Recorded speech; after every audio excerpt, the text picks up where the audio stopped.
Hi, this is our second lecture on the minimal group studies. Remember from the last lecture that Tajfel worked towards the cognitive redefinition of the social group. He wanted to define the group in its minimal terms, just as an idea in the heads of people that they belong to a certain category.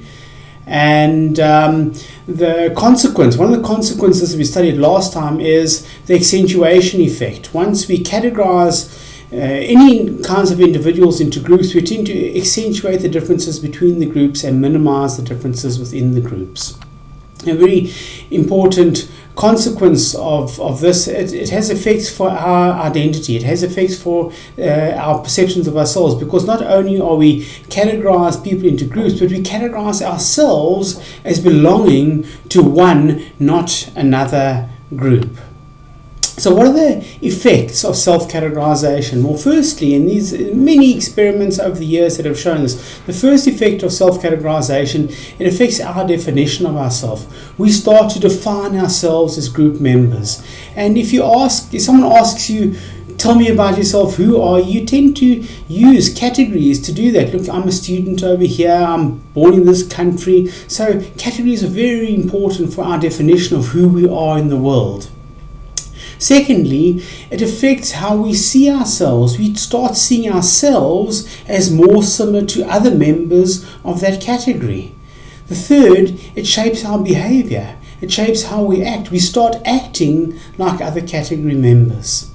Very clear in cases of crowd behavior. You can see how when you participate in a crowd, you define yourself as having this issue, being part of this crowd. You start seeing yourself and feeling that you're a crowd member. You start imitating and copying the behaviors of other members of the crowd. And then the final consequence, this is a vital theoretical consequence for Tajfel, is that categorization and our group membership affects our self-esteem. It affects our emotions. It affects our self-concept, our sense of who we are in the world, what value we have in the world.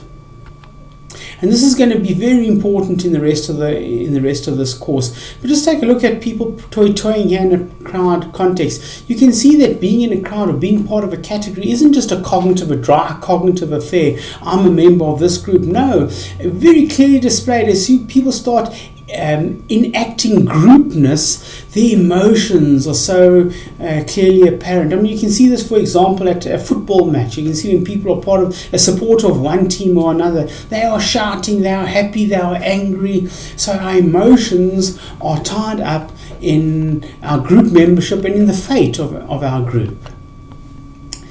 So belonging to a group, according to Tajfel, is a psychological state. It's not just a sociological state.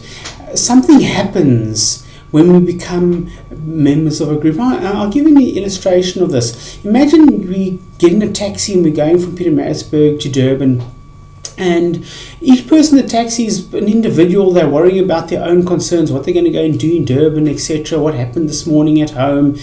But imagine the taxi driver takes out a bottle of whiskey and starts drinking heavily in the, while he's driving the taxi. Now all of a sudden you might find one person saying, hey, what's another person. Now all of a sudden everyone in the taxi starts identifying collectively as a member. Are we at risk?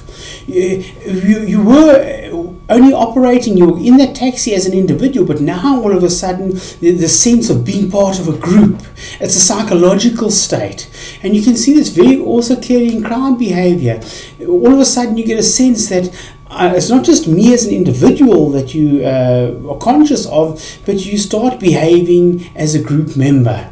And so this is a vital part of social identity, this notion of the psychological state of being in a group. So the two processes that we're going to consider here associated with self-categorization. The first is that our social identity is linked to our self-esteem. Our sense of our self-worth, our sense of ourself as an individual, as a person, is linked, it's hitched onto the fate of our group and our social identity. And the second process that we're going to look at is the process of social categorization. we always compare to get a sense of who we are as a group member, to get a sense of our self-esteem. We do this by means of social comparison. We compare our group with them. This is very clear, for example, in supporters of football teams. How are you doing on the log? If you are right at the top, you on the top of the log, you feel great about yourself, you feel great about your team's winning, it feels good. But if your team loses week after week, you start feeling psychologically not so good. Your self-esteem starts taking a knock. It's got nothing to do with you. It's just got to do with this group that you support. So we're looking at the three processes over here. We're looking at social identity, our sense of who we are, and the emotional consequence of that. We're looking at self-esteem, our sense of our value of ourselves. And then we're looking at the process of comparing our group to the other group. So here are three basic and fundamental, we can almost call them laws. Individuals strive to maintain and enhance their self-esteem. People want to feel good about themselves, generally, unless you're crazy. Self-esteem is derived from our group membership, and the effect in societies across the world is that groups have varying status in society. So some groups people want to be members of those groups. It's desirable to be a member of those groups. The soccer team who's winning all the time, that's a desirable group. And other groups in society you don't really want to be a member. They carry stigma. For example, in our society, being HIV positive is a group that is stigmatized. It's a low status group in our society, and being a member of that group can have effects on the individual.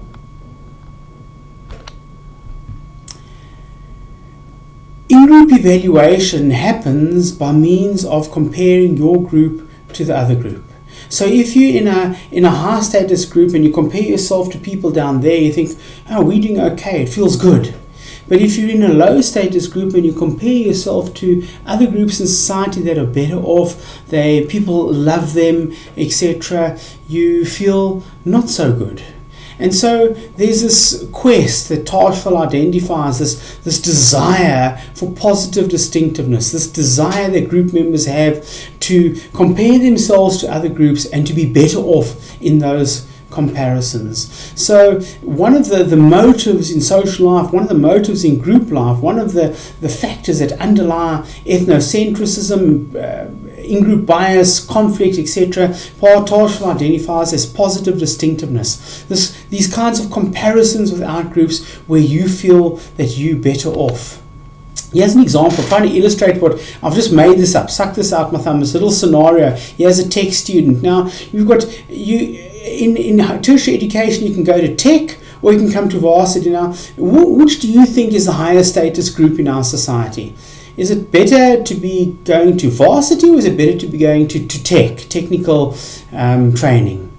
Well, here we've got an example of a tech student saying, there's no difference between being a tech or at varsity. Actually, tech's better because it prepares you for the real world. You learn practical stuff, not just all this kind of paper knowledge, book knowledge. The varsity student replies, says, yes, but varsity gives you a more rounded education. It gives you broader skills to think that aren't so narrow. Tech student replies, are you just a snob because you think varsity guys are better?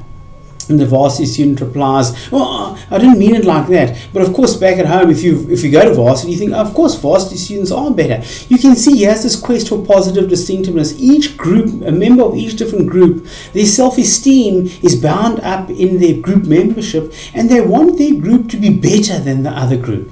That is positive distinctiveness. So here we have an overview of social identity theory. Social identity theory we can call them the three legs of social identity. First is social categorization. Just this idea that you are a member of a group. Social categorization, as we learned in the last lecture, leads to a kind of accentuation effect. But once we categorize ourselves in a group, we tend to compare our group with the other groups through this process of social comparison. So the first process is a process of categorization. The second process is a process of social comparison, where we compare our group to the other group. finally, our self-esteem or our sense of self-worth, our self-concept, and the deep psychology is linked into the outcome of this comparison. Are we better off or worse off than the other group? And so that there is social identity theory in a nutshell.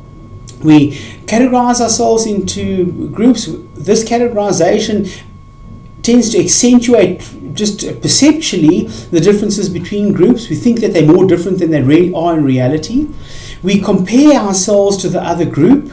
In doing this, we want to be positively, we strive for positive distinctiveness. We want to be seen as better off so we can feel better about ourselves. And so this is how Tajfel explained the outcome of the minimal group experiments. The only knowledge of group life that these young boys had in the minimal group experiment was the idea. But then they compared themselves as a clique group member to the Kandinsky group and wanted to feel better off. They wanted to acquire positive distinctiveness, and the only way of doing that was by making those unfair allocations, taking less but being better off than the other group.